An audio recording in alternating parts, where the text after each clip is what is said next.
व्यासपीठावरती उपस्थित आहेत. मी सर्वांचं मनापासून स्वागत करते.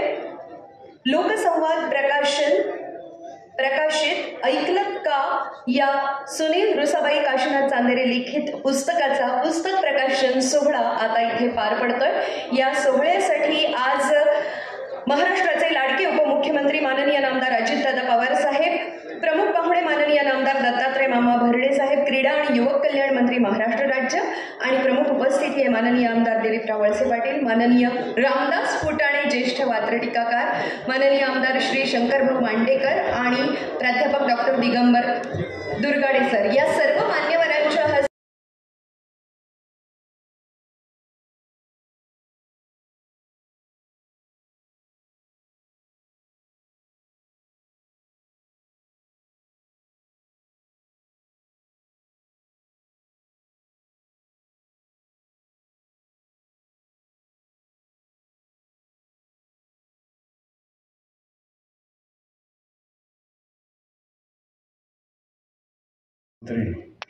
आदरणीय दादा, सभागृहात जमलेले सगळे तासाचे काटे, मिनिटाचे काटे, सेकंदाचे काटे आणि मित्रांनो, ऐकलत का या पुस्तकाचं मी वाचन केलं आणि सुनील भाऊने जे पदार्पण केले साहित्यात त्यांचं मी स्वागत करतो, त्यांना शुभेच्छा देतो. आता आजचं भाषण कसं करावं हे मलाही कळलं नाही आणि वात्रटिका म्हणण्याची जागा नाही, परंतु तरीसुद्धा फार सभा जाऊन 200 रुपये काढून यायचं फक्त. त्याला म्हणाले एकदाच 5-10 हजार रुपये का नाही काढत.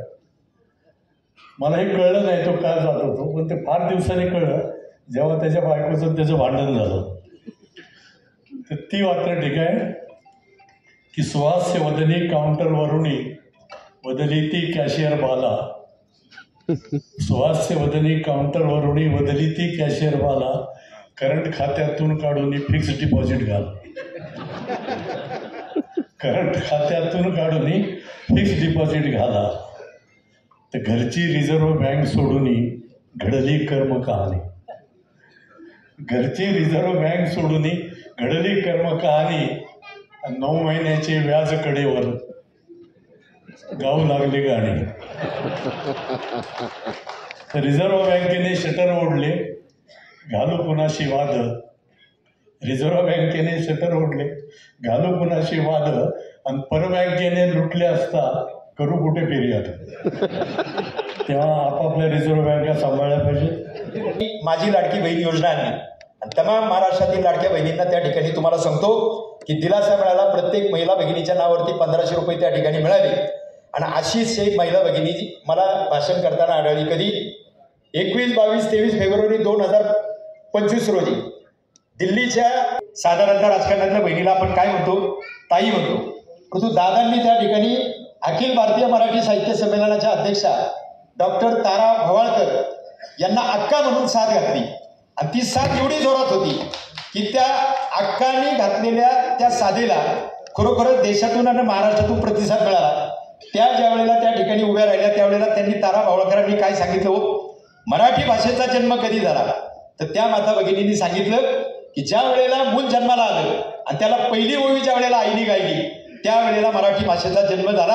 आणि त्याच्या पुढे जाऊन त्या भावळकर ताई काय म्हणल्या, तर त्या म्हणल्या की अजितदादांनी मला अक्का म्हणल्या, मला घरात अक्का म्हणतात हे त्यांना कसं काय कळलं कोणाला माहिती, परंतु दादांच्या रूपाने या वयामध्ये आधार देणारा मला एक भाऊ भेटला. मला वाटतं ही गोष्ट आपल्या दृष्टिकोनातून अत्यंत महत्वाची.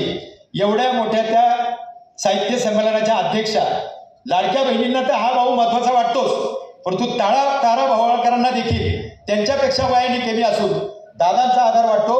मला वाटतं महाराष्ट्रातल्या तमाम माता भगिनी पहिला त्या दादांच्या पाठीमागे जेवढ्या उभ्या आहेत तेवढ्या अन्य नेत्याच्या पाठीमागे आहे का नाही हे परीक्षक त्या ठिकाणी सांगतील. मला या मनोगतानंतर आभार प्रदर्शन आणि राष्ट्रगीत झाल्याशिवाय पुढे जाऊ नये.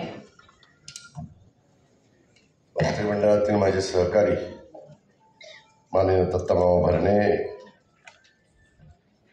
आज आवर्जून ह्या कार्यक्रमाला शुभेच्छा देण्याच्या करता आपल्या सगळ्यांच्या मध्ये उपस्थित असणारे ज्येष्ठ कवी माननीय रामदासजी फुटाणे साहेब, विधिमंडळातील माझे सहकारी शंकर भाऊ मांडेकर, माजी आमदार दिलीप मोहिते पाटील, रमेश अप्पा थोरात, अतुल बेनके, चंद्रकांत कोकाटे, रमेश टमाले, अशोक पवार,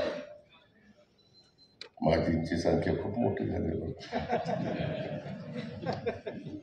बँकेचे चेअरमन दिगंबर दुर्गाडे, सुरेशराव घुले, रेवणनाथ दारवडकर, विजयराव कोलते, त्याचबरोबर जानेंद्रभाऊ कामटे, रमेश कोंडे देशमुख, शरद बुटे पाटील, माऊली दाभाडे, स्वप्नील गमडेरे, भगवानराव पासलकर, राजाभाऊ हगवणे, प्रवीण शिंदे, कालिदास गोपाळघरे, प्रदीप कंद, रणजित शिवतरे, शिवाजी काळे, बाबूराव चांदेरे, तानाजी जगताप, दत्तात्रय येळे, संजय काळे, निर्मलाताई जागडे, पूजाताई बुट्टे पाटील, पालचंद्र जगताप, प्रदीप देशमुख.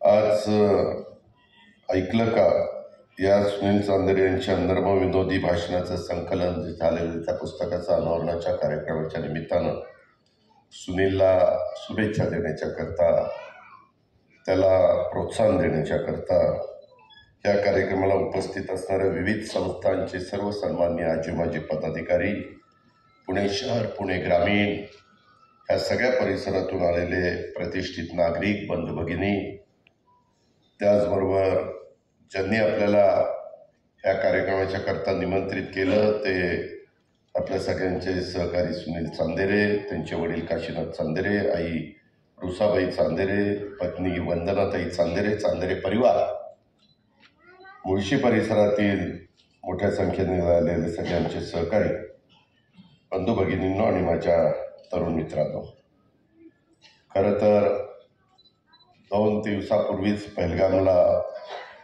जो दहशतवादी हल्ला झाला त्याच्यामध्ये काही निष्पाप भारतीयांना आपले प्राण गमवावे लागलेले उभ्या भारताने बघितलं, जगाने बघितलं, आणि त्यात आपल्या पुण्याचे संतोष जगदाळे, कौस्तुभ गणबोटे यांचाही समावेश होता. मी ह्या दहशतवादी हल्ल्यामध्ये ज्यांनी जीव गमावला त्या सगळ्यांना, सर्व मान्यवरांना भावपूर्ण श्रद्धांजली अर्पण करतो. त्यांच्या कुटुंबियांच्या प्रती सहसंवेदना त्या ठिकाणी व्यक्त करतो आणि या भ्याड हल्ल्याचा निषेध करत असताना याचा बदला जेवढा लवकर घेता येईल तेवढा घेतला पाहिजे, त्यांचा खात्मा केलाच पाहिजे अशी अपेक्षा देखील पुणे जिल्हा मध्यवर्ती सहकारी बँकेचे व्हाईस चेअरमन सुनील चांदेरे यांच्या ऐकलत का या पुस्तक प्रकाशनाच्या निमित्तानं खरं तर आपण सगळेजण जमलेलो आहे. थोडा उशीर झाला, माझी पण DPDC लांबली, त्याच्या आधी माझा एक आरोग्य विभागाचा कार्यक्रम होता.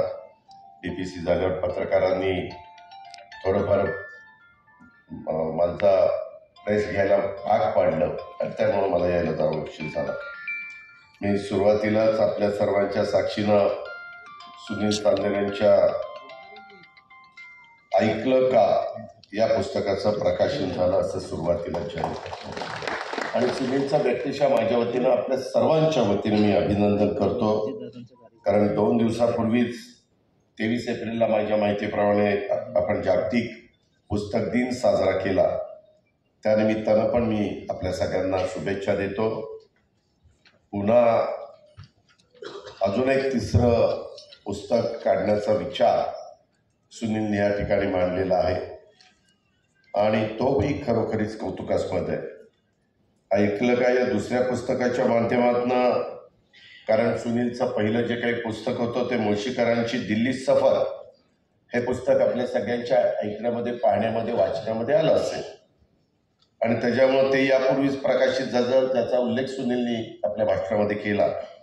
सुनीलमधल्या एकंदरीत त्याच्यातला अभ्यास, संवेदनशीलता आणि विनोदी भाषणकर्त्यांची प्रवासाची सफर आपल्याला ह्याच्यातून पाहायला मिळाली. ती